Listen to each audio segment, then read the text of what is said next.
Estamos frente a uno de los casos de crimen real más inquietantes de toda la historia de México. Uno de esos que no hablan solo de un asesino, sino de una sociedad entera. Y de las grietas por las cuales se cuelan los monstruos para poder operar. ¿Cuántos de los crímenes que ocurren día a día en México son simple ajustes de cuentas? ¿Y cuántos son productos de una mente profundamente perturbada? ¿Qué tanto se parece nuestra sociedad a la del vecino del norte? Ese país al cual solemos atribuirles los en series más infames de la historia. ¿Será que son los peores o es solo que tienen los reflectores más grandes? Y quizá la pregunta más inquietante de todas: ¿es posible que vuelva a ocurrir? O peor aún, ¿cuántos aún siguen ahí, escondidos, operando entre los enormes huecos de nuestro sistema? Para intentar responder estas preguntas, primero tenemos que ir al origen de todo, entender qué fue lo que ocurrió y poco a poco ir desmenuzando una historia que incluso al día de hoy deja más preguntas que respuestas.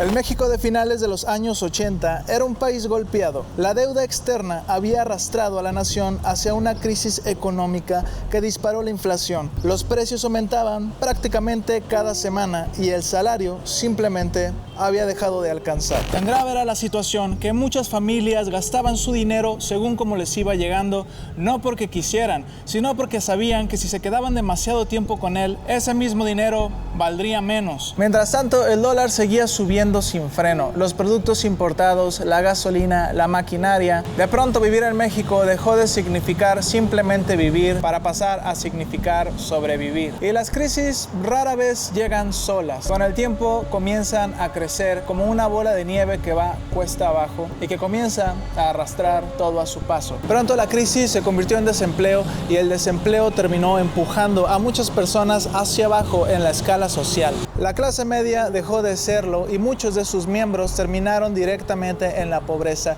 y aquellas personas que ya vivían con precariedades ahora estaban desgraciadamente envueltos en la pobreza extrema. Como ya se imaginarán, esta es la década en la que muchos de los problemas que México continúa arrastrando hasta la fecha comienzan a germinar. De hecho, se le conoce como la década perdida. Tiene nombre, lo pueden buscar. Con el aumento de la pobreza crece también la delincuencia y la inseguridad. Es de hecho esta la época en la que el narcotráfico comienza a consolidar su enorme poder que tendría en los años posteriores. Y la sociedad mexicana se ve expuesta a una violencia que nunca había experimentado. Ya sé que ahora también tenemos mucha violencia, pero en aquella época era algo nuevo, algo que se estaba compartiendo por todos lados. No muchos realmente estaban acostumbrados.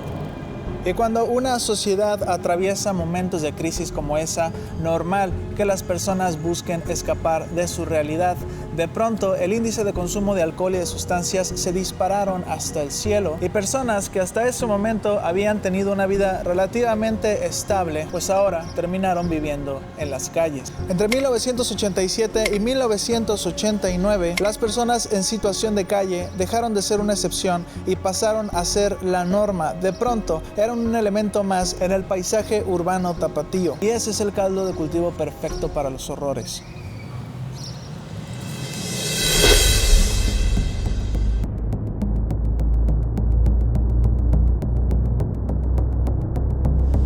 Al principio no le dieron mucha importancia. Al fin y al cabo, aquellas personas que estaban apareciendo sin vida no eran más que indigentes, personas de calle, personas sin rumbo, gente que por alguna serie de acontecimientos desafortunados habían terminado entre callejuelas sobre la acera. Gente cuya desaparición, pues, tristemente parecía no importarle a nadie. De hecho, este caso es tan difícil de rastrear y tan ambiguo porque la prensa y la autoridad apenas y cubría los casos. No se sabe cuál fue realmente la primera víctima, ya que los periódicos ni siquiera hacían una nota detallada completa al respecto. Solamente era una especie de mención en el periódico, y muchas veces eran catalogadas como simples riñas entre borrachos, como accidentes desafortunados o simples hechos aislados que terminaron terminaban por perderse entre el resto de noticias del día. Hasta que alguien empezó a notar un patrón, algo difícil de ignorar, un elemento que estaba presente siempre en todas las escenas del crimen. Una y otra vez, los peritos encontraban siempre a un lado de los rostros desfigurados un casquillo calibre .765.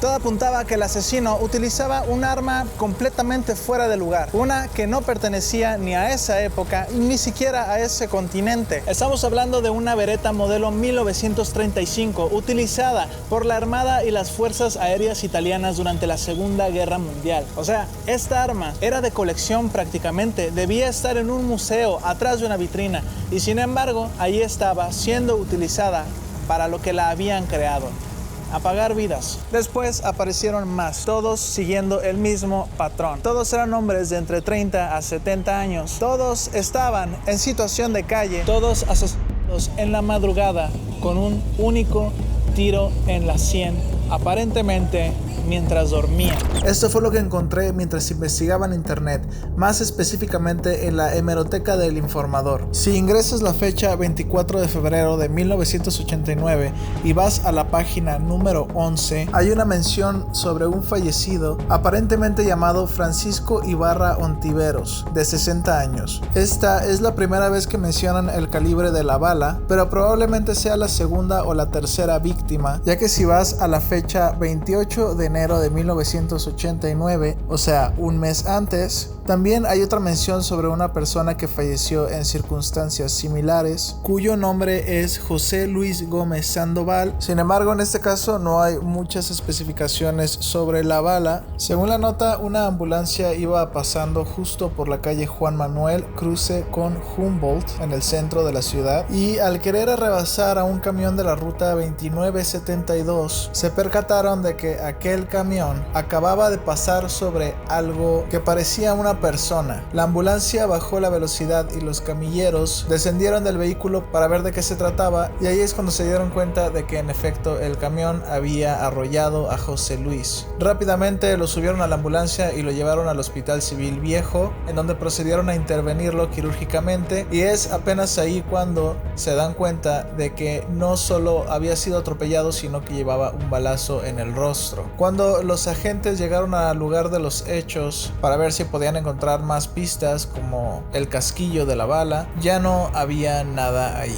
El cruce de la calle Juan Manuel con la calle Humboldt, el punto en donde un mes después encontrarían también a Francisco Ibarra, quien aparentemente se encontraba bebiendo alcohol con un amigo suyo llamado Manuel N., alias El Güero, el cual trabajaba como velador de un estacionamiento que estaba por ahí por la zona. Algunos dicen que los homicidios comenzaron el 27 de enero de 1989 y durante poco más de 2 meses fueron apareciendo nuevas víctimas en un espaciado de entre 2 semanas cada una aproximadamente. Y conforme la presión aumentaba, también lo hacían la frecuencia de los ataques. Hacia finales de marzo ya se contaban varios homicidios y algunos ocurrieron con apenas 48 horas de diferencia. Una aceleración que terminó por desatar el pánico en toda Guadalajara. Lo más perturbador de todo esto, se podría decir, es que el asesino ni siquiera robaba a sus víctimas, no discutía con ellas, no había señal alguna. Este solo se acercaba en la noche mientras ellos dormían y sin mediar palabra disparaba una sola vez y luego desaparecía en la oscuridad. Aunque muchos no querían aceptarlo o no querían pensar en ello, o tal vez no sabían por dónde agarrar al toro, una idea estaba tomando forma y estaba agarrando cada vez más fuerza. Algo impensable que se creía que solo podía ocurrir del otro lado de la frontera norte. Al esparcimiento del rumor se sumó el sensacionalismo y muchos medios comenzaron a jugar con la idea de que un asesino serial andaba suelto en las calles de Guadalajara. ¿Y cómo pensar lo contrario? Era obvio lo que estaba pasando, esto ya no eran coincidencias. Alguien premeditadamente estaba saliendo en las noches a cazar personas que nadie iba a reclamar. La prensa lo bautizó como el mata indigentes, mientras que la autoridad mexicana lo nombró el maniático 765 por aquello del calibre, y como ocurre en casos similares a lo largo del mundo, este monstruo solo evidenció la poca preparación que tenía la policía de Guadalajara ante situaciones de este estilo. El no parecía estar 10 pasos adelante. Siempre que la policía comenzaba a investigar un caso, ya aparecía otro en otro lado de la ciudad. Y es que piénsenlo, eran los años 80. Las ciencias forenses aún estaban en pañales y el concepto de un asesino serial era prácticamente nuevo en el país. Se sabía muy poco sobre perfiles criminales, sobre patrones de conducta o motivaciones. Para el tapatío de a pie, el atacante podía cambiar fácilmente de la noche a la mañana de objetivos. Tal vez los indigentes eran solo el comienzo. Podría pasarse después a atacar mujeres o niños o a cualquiera. Y cuando el miedo comienza a llenar los huecos que deja la desinformación, la imaginación hace el resto. La presión sobre las autoridades aumentaba con cada cadáver que se encontraban. Algo había que hacerse y algo había que hacerse ya. Así que la policía hizo lo que le exigían que hiciera, actuar. Lástima que lo hiciera prácticamente a ciegas. Con tal de tranquilizar a la opinión pública, las autoridades se apoyaban en los pocos testimonios que habían conseguido reunir, principalmente en el de las personas que aseguraban que habían visto con sus propios ojos un ataque fallido del maniático. Y gracias a estos testimonios surgieron dos características que son clave en esta historia. La primera es que el atacante era aparentemente cojo y la segunda es que lo habían visto huir en un Volkswagen. Pero este es uno de los grandes problemas, ya que las personas no se deciden entre si ese Volkswagen era azul claro o era blanco. Esta es solo una de las muchas ambigüedades que mantiene este caso. Pero eso bastó. Bastó para que cualquier hombre que cojeara un poco del pie y que tuviera un Volkswagen, que además en esos tiempos eran muy comunes, fuese detenido e interrogado y en el peor de los casos encarcelado, como le sucedió a Salvador Reyes Partida, a Moisés Cabello Cabrera, el cual, por cierto, incluso llegó a firmar una confesión que tiempo después negaría, ya que afirmó que fue obligado a firmarla bajo presión. Qué raro que la policía mexicana haga eso. Y José Figueroa, pero a ninguno se le pudo comprobar que haya cometido estas atrocidades y eventualmente fueron liberados por falta de pruebas. Mientras tanto, el verdadero asesino sí que seguía libre y seguía escribiendo nombres en su lista de sangre. Las víctimas del maniático 765 aún están un poco en discusión, ya que algunos medios mencionaron que él había llevado a cabo la muerte de entre 12 a 14 personas. Esta cifra es un poquito truculenta, ya que muchas veces la policía, al verse rebasados por los casos de violencia que estaban azotando la ciudad, tomaron el camino fácil y simplemente le atribuyeron más víctimas a indigentes, pero lo cierto es que muchas de estas ni siquiera cumplían con el modus operandi del asesino en sí. En algunos casos no eran personas que vivían en la calle, otras veces no era una pistola el arma homicida, o la forma del ataque no correspondía al patrón, pero por lo menos 9 personas sí entran dentro del modus operandi, siendo su última víctima la más famosa de todas, y no por cómo fue llevado el ataque, sino por la persona a la que se llevó.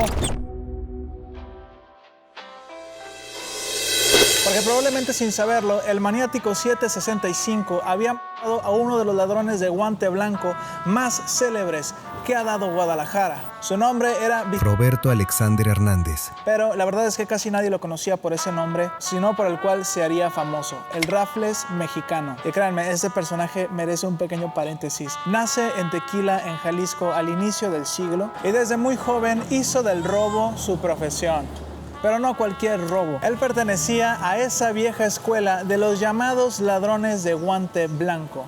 Nada de violencia, nada de pistolas, puro ingenio. Actuaba, se disfrazaba, estudiaba a sus víctimas durante semanas y ejecutaba golpes tan limpios que la gente no sabía siquiera que habían sido robados hasta que el Rafles ya estaba a kilómetros de distancia. Su apodo provenía de un personaje literario llamado A.J. Raffles, un famoso personaje de la literatura inglesa creado por E.W. Hornung, y el cual era un ladrón precisamente de clase alta, elegante, caballeroso y culto, y que además robaba a la clase alta sin recurrir a la violencia. Era un poco una especie de Robin Hood. Y quienes conocieron a Vicente podrían asegurar que en efecto se parecía mucho a este personaje. Durante décadas viajó a lo largo de todo el mundo por distintos países como Estados Unidos, Inglaterra, Francia, llevando a cabo golpes imposibles y construyendo una carrera criminal sorprendentemente exitosa. ¡Qué loco! Yo no sabía que se podía construir una carrera alrededor de la delincuencia, por lo menos no de este tipo, como si de algún arquitecto, abogado o ingeniero se tratase. En México alcanzó notoriedad después de que en 1944 robara unas valiosas joyas de una famosa actriz española de aquel tiempo que era conocida como la Gatita Blanca. Ella se dio cuenta hasta mucho después que había sido robada. Ese golpe terminó convirtiéndolo en una pequeña leyenda, pero toda leyenda termina y el final del Raffles fue especialmente cruel. Con los años se quedó sin dinero, sin amigos, sin familia, sin la vida de lujos que alguna vez conoció. El hombre que había recorrido el mundo engañando millonarios ahora vagaba sin rumbo por las mismas calles que lo vieron crecer. El tiempo no perdona y el Raffles envejeció. Llevaba siempre consigo un viejo maletín, pero dentro no tenía ni joyas, no tenía dinero. En realidad portaba un montón de pedacitos recortados de periódico, recortes que hablaban de aquel ladrón elegante que alguna vez fue, que alguna vez había conquistado el mundo y ahora Vicente solo andaba por ahí presumiéndole a cualquiera que quisiera escucharlo sus antiguas aventuras y que mostraban una vida que ya no existía. Hasta que una noche de marzo de 1989, cansado probablemente por la edad, decidió acostarse en una de las callejuelas del centro de la ciudad de Guadalajara para descansar. Nunca volvió a despertar. El maniático 765 le disparó en la sien mientras dormía. Y con ese disparo no solo terminó con la vida de un hombre, sino que puso punto final a una de las historias criminales más peculiares de la ciudad de Guadalajara.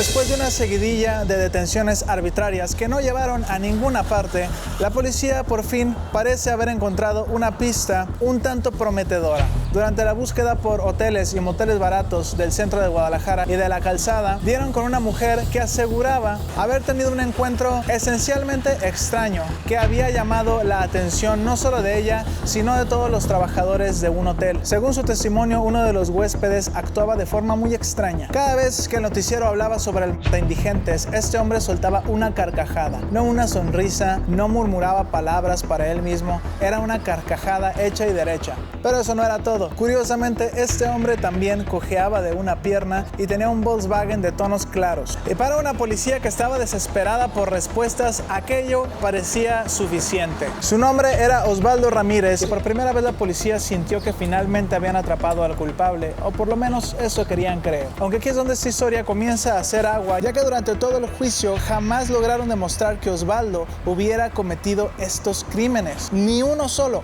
Y lo más curioso es que él tampoco los confesó. Y muchos dirán, bueno, ¿qué esperabas? Obviamente iba a negarlo todo. Pero sí que se le consiguió sacar una confesión. Al parecer, Osvaldo Ramírez había asesinado a su propia esposa. Así que de cualquier forma terminó en prisión. Y de paso, cargando para siempre con la fama de haber sido el indigentes, haya sido o no. Pero esta versión de los hechos no terminó de convencer a todo el mundo. Al día de hoy hay quien sostiene que nunca se atrapó al verdadero maniático 765 y que Osvaldo simplemente fue el conejillo de indias perfecto para cerrar este caso que tantas pesadillas le estaba dando a la policía de la ciudad de Guadalajara. Y lo cierto es que existen argumentos para pensar eso. Y es que aunque los cesaron después de su detención, eso no demuestra que él necesariamente haya sido el responsable. También existe un par de posibilidades. Una es que el maniático simplemente haya decidido detenerse ante la presión de que le estaban pisando los talones, o que simplemente se haya cansado. Y la otra, y más oscura, es que realmente nunca se haya detenido, solo que con los años aquellos homicidios terminaran ahogándose entre la enorme ola de que estaría a punto de apoderarse de todo el país. Pero ¿saben qué es lo que a mí aún no termina de convencerme? Que aún no se hayan suscrito a este canal.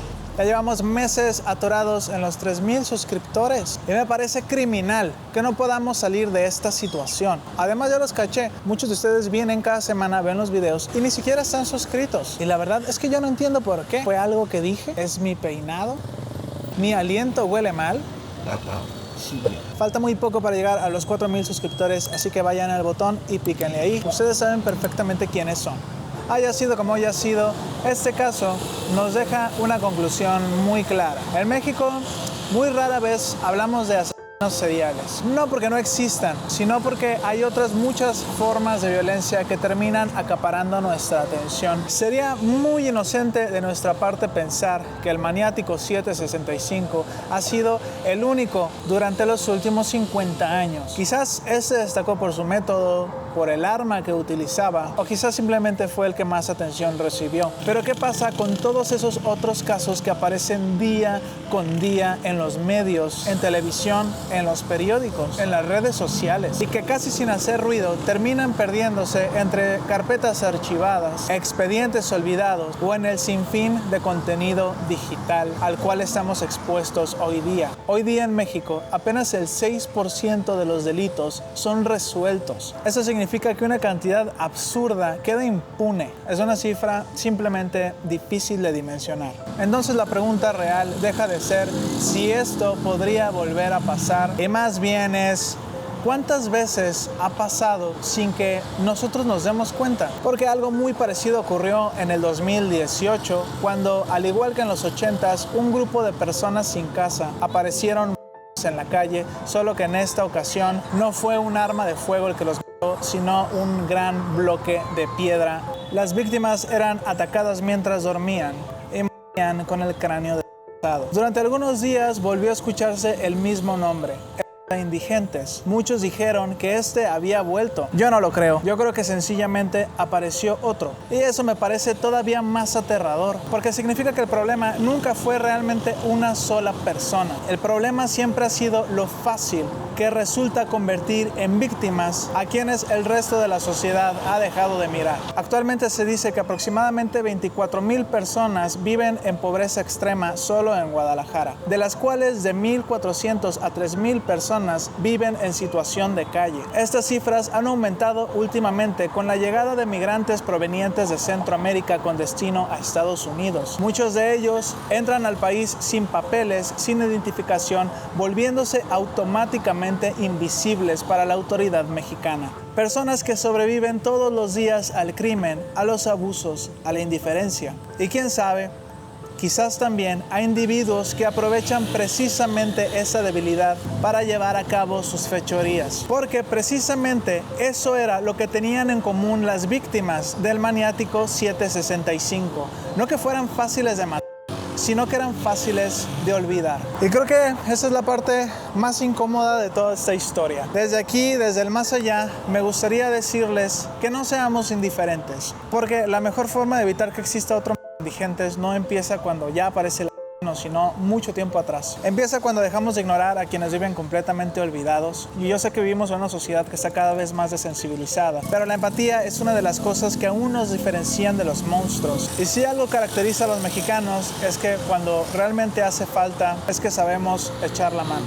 Pues a mí me pasa siempre que veo documentales sobre asesinos seriales, siempre termino haciéndome la pregunta como de que cómo es que este güey llegó tan lejos. O sea, nadie escuchó a nadie gritar, nadie sospechó nada. Y ya cuando termina el documental, uno se queda con la impresión de que, güey, qué obvio era todo, ¿no? Pero a veces no es tan obvio, porque las señales rara vez vienen acompañados de un letrero que dice, aquí hay un asesino serial así en grande. Pero pues ahí está, culturistas. Probablemente esta ciudad está llena de esas señales por todos lados, simplemente nosotros no queremos verlas. Muchas de esas las estamos pasando por alto, personas desaparecidas, casos que aparecen aislados, noticias que vemos durante 30 segundos y luego scrolleamos. Ojalá que cuando dentro de unos 30 años, 40, cuando las personas hagan documentales sobre el México de estos días, puedan contar también la historia de quienes lograron detener al monstruo antes de que fuera tarde. Y ahora sí, culturistas, llegó la hora de ponerle fin a este video. Ya se alargó un poquito. Como les mencionaba, la historia está envuelta en mucha ambigüedad, ya que no se investigó correctamente, pero pues tampoco estamos hablando de algo que haya ocurrido hace siglos, no hace 200, 300 años. Las personas que vieron este caso pues fue en el 89, muchos aún siguen vivos, así que si ustedes conocen más detalles sobre este caso o conocen a alguna persona que haya participado, algún policía, algún reportero, alguien que estuvo ahí como testigo, pues háganoslo saber, pónganlo ahí en los comentarios o mándenme un correo con la información. A mí me encantaría poder complementar esta historia. De hecho, estaría muy chido que entre todos pudiéramos reconstruirla mejor. Creo que que todavía estamos a tiempo. No es como si esto fuera Jack el Destripador, que literalmente tenemos que esperar a que se invente la máquina del tiempo para poder viajar al lugar y a la época donde ocurrieron los hechos. Aquí, quién sabe, a lo mejor algún oculturista conoce a alguien que estuvo involucrado o tiene más detalles al respecto. Así que si les gustó esta historia, por favor háganmelo saber ahí abajo en los comentarios, déjenme algún comentario, déjenme también un like porque eso ayuda muchísimo a que el algoritmo, a que YouTube recomiende mis videos a otras personas. Y ahora sí, ya estuvo bueno de que muchos de ustedes vean mis videos sin suscribirse. Llevamos ya casi un año atorados en los 3,000 suscriptores, así que vamos por esos 4,000 que ya estamos a nada de conseguirlo, y a mí me ayuda un montón para seguir trayéndoles historias como estas. Oculturistas, les deseo una tarde-noche lluviosa, maratoneando documentales en serie, y nos vemos en el más allá. Y antes de irnos, mi amigo Connor quiere decirles algo. Hello. You aren't watching his videos, you gotta watch his videos. You gotta click and do the like thing and subscribe. Adios, amigos. Muchas gracias. Sayonara, baby.